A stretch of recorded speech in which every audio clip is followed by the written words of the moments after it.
Australia और New Zealand के match के बाद वर्ल्ड कप पॉइंट टेबल में हुआ बड़ा बदलाव। न्यूजीलैंड के खिलाफ ऑस्ट्रेलिया की जीत के बाद पॉइंट टेबल में हो गया बड़ा उलटफेर। पाकिस्तान को हुआ फायदा तो इंग्लैंड को लगा झटका। अब 5 टीम हो गई है वर्ल्ड कप से बाहर। आज न्यूजीलैंड और ऑस्ट्रेलिया के बीच हुआ बड़ा मुकाबला। न्यूजीलैंड ने टॉस जीतकर पहले गेंदबाजी का फैसला किया। ऑस्ट्रेलिया की तूफानी बल्लेबाजी, हेड का शतक, वार्नर की 50, मैक्सवेल।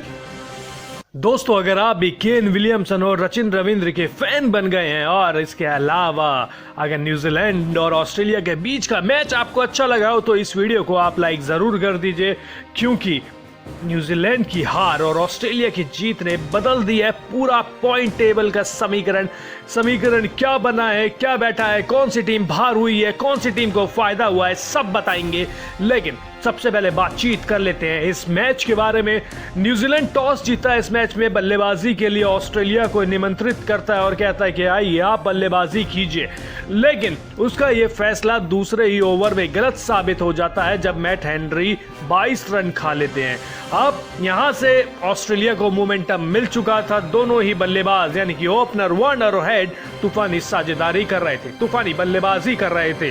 तूफान आ रहा था छक्कों का, क्योंकि हर गेंद पर ऐसा लग रहा था कि अब छक्का पड़ा, अब छक्का पड़ा। और ये हम नहीं कह रहे, आप रिकॉर्ड भी देख लीजिए। 9 ओवर में इन दोनों ने 100 से ज्यादा रन जोड़ दिए और 19 ओवर में तो स्कोर 175 रन था। 19 ओवर में, ये T20 मैच नहीं, वनडे मैच था।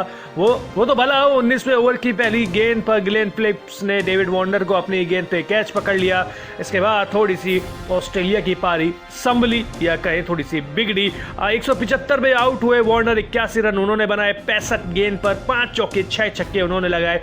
200 रन पर ट्रेविस हेड भी अपना शतक लगाने के बाद ग्लेन फिलिप्स की गेंद पर हो गए क्लीन बोल्ड। अब 228 रन पर स्टीव स्मिथ आउट हो गए, उनका विकेट भी लिया ग्लेन फिलिप्स ने। अब पाइट टाइमर आपको 3-3 विकेट दिला जाए, इसका मतलब ये है कि स्पिनर को पिच से मदद मिल रही है। 29.4 ओवर, 228 पर 3, 264 पे 4 मिचेल मार्श आउट हो जाते हैं, 274 पे 5 लबुशेन आउट हो जाते हैं। तो यहां से लगता है कि ऑस्ट्रेलिया जो एक समय 400 रन के करीब पहुंच रहा था वो 350 भी नहीं पहुंच पाएगा। इसके बाद तूफान आता है ग्लेन मैक्सवेल का।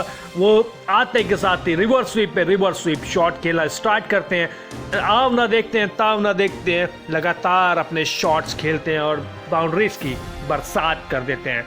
अंत में निशम उनको आउट करते हैं। 24 गेंद पर 41 रन की पारी वो खेलते हैं। मैक्सवेल जब आउट होते हैं तो स्कोर होता है 325 रन।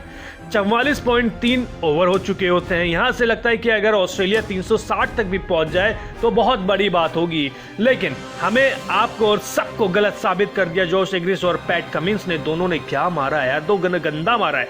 खासकर कप्तान पैट कमिंस ने, जिन्होंने 14 गेंद पर 37 रन की तूफानी पारी खेली है, 2 चौके 4 छक्के उन्होंने लगाए हैं और इनकी साझेदारी की बदौलत ऑस्ट्रेलिया 388 रन बना पाता है। वो तो 4 गेंद बची हुई है, ऑल आउट हो गई, नहीं तो स्कोर 400 के पार भी जा सकता था। अब स्कोर बड़ा था, न्यूजीलैंड हार मानने को तैयार नहीं था। दोनों ओपनर डेविन कॉनवे और विल यंग एक शानदार साझेदारी करते हैं, लेकिन 61 के स्कोर पर कॉनवे हेजलवुड का शिकार बन जाते हैं। 72 पे न्यूजीलैंड को गिरता है, दूसरा झटका लगता है उनको और जो विल यंग है वो भी हेजलवुड की गेंद पर आउट हो जाते हैं। इसके बाद थोड़ा सा दबाव में आती है न्यूजीलैंड की पारी, रन रेट भी कम होती है, लेकिन जैसे ही डैनियल मिचेल और सचिन रविंद्र सेट होते हैं वो दोबारा से चौके छक्कों की बरसात करना स्टार्ट कर देते हैं।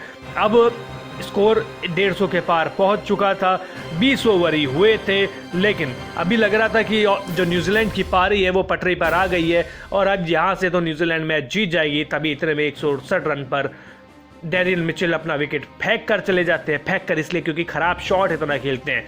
54 रन वो बनाते हैं। अब 168 पे 3, 24 ओवर हो गए थे। इसके बाद टॉम लाथम आते हैं, सचिन रविंद्र के साथ वो साझेदारी करते हैं। अब नाम की साझेदारी है क्योंकि ज्यादातर रन तो सचिन रविंद्र बनाते हैं और 222 रन के स्कोर पर आउट हो जाते हैं टॉम लाथम। इसके बाद 265 पर ग्लेन फिलिप्स आउट होते हैं, तो लगता है कि tata bye bye see you. लेकिन इसके बाद भी सचिन रविंद्र के शॉट्स जारी रहते हैं, वो बाउंड्री तो लगाते हैं, साथ में अपना वनडे करियर का दूसरा शतक भी लगा लेते हैं। लेकिन न्यूजीलैंड को सबसे बड़ा झटका दिया पैट कमिंस ने, जिन्होंने सचिन रविंद्र को आउट किया। 293 रन पे 6 विकेट गिर चुके थे, 320 पे 7 हुआ, 346 पे 8 हुआ। लेकिन इसके बावजूद जिमी नीशम तैयार थे, वो लगातार लंबे शॉट्स खेल रहे थे, बड़े बड़े शॉट्स खेल रहे थे। अगर आखिरी ओवर में वो रन आउट ना होते तो शायद हो सकता था कि न्यूजीलैंड ये मैच ले जाए। जिमी नीशम ने 39 गेंद पर 58 रन बनाए, 3 चौके 3 छक्के उन्होंने लगाए।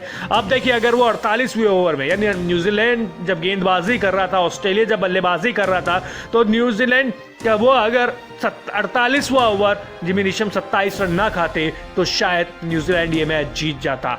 अब ये मैच के बारे में बात कर लेते हैं पॉइंट टेबल के बारे में। तो पॉइंट टेबल में सबसे ऊपर है साउथ अफ्रीका, जिन्होंने 6 मैच खेले हैं, 5 में जीत, 1 में हार का सामना करना पड़ा है। दूसरे नंबर पर है टीम इंडिया, जिसने 5 मैच खेले हैं, 5 के 5 जीते हैं। न्यूजीलैंड नंबर 3 पर अभी भी है, दूसरी हार उनको मिली है इसके बावजूद, और नंबर 4 पर पहुंच चुका है ऑस्ट्रेलिया। पहले भी था लेकिन और अपनी कंडीशन कर ली है मजबूत। अब ऑस्ट्रेलिया जीत गया है, न्यूजीलैंड हार गया है, लेकिन न्यूजीलैंड की जो सबसे बड़ा फायदा हुआ है वो पाकिस्तान को। अब अगर न्यूजीलैंड यूं ही हारता रहे और पाकिस्तान अपने सारे मैचेस जीत ले, तो हो सकता है कि न्यूजीलैंड टूर्नामेंट से बाहर हो जाए और पाकिस्तान आपको सेमीफाइनल में खेलता हुआ दिखाई देगा। तो आप ये कैलकुलेशन लगाइए और आपको क्या लगता है, ये पॉसिबल है या आपको लगता है कि नहीं, ये जो 4 टीमें आपको दिख रही है वही आपको सेमीफाइनल में शिकस्त या पराक्रम या कहीं कंपटीशन करती हुई दिखाई देगी? कमेंट बॉक्स में जरूर बताइए। इसके अलावा सचिन रविंद्र की पारी आपको लगी कैसी, ट्रेविस हेड का तूफान आपको लगाया कैसा, कंफर्म बताइए कमेंट बॉक्स में। बहुत बहुत शुक्रिया।